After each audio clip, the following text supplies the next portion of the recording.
நான் போனதுல இருந்து நான் நந்தனாவை பார்க்கும்போது அவங்க கண்ணுல ஒரு சொட்டு கண்ணீர் கிடையாது. அப்படியே இடிஞ்சு போறதோட உறைஞ்சு போயிருந்தாங்க. ஏன்னா, ம். இது இப்ப திடீர் மரணம் அப்படிங்கிறது நம்ம சொல்றோம். ஆனா அதுக்கு முன்னால ஒரு ப்ராசஸ் போயிருக்கு. 1 மாசமா அவர் ஹாஸ்பிட்டலைஸ்ட் ஆனது, சர்ஜரி நடந்தது. சோ அவங்க வந்து எல்லா நொடியிலயுமே ஒரு ஹோப்போட தானே இது எல்லாமே பண்ணாங்க. சரி ஹாஸ்பிட்டல் போய் சர்ஜரி பண்ணா அவர் சரியாயிடுவாரு.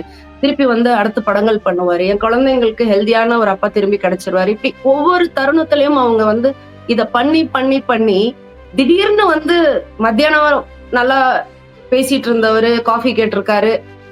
ஒரு நொடியில எல்லாம் முடிஞ்சு போகும்போது, as a wife, as a mother அந்த குழந்தைங்க இப்பதான் அவங்க வாழ்க்கையே ஸ்டார்ட் ஆகுது. ஒரு குழந்தை 10த்ல இருக்கா, ஒரு குழந்தை 12த்ல இருக்கா.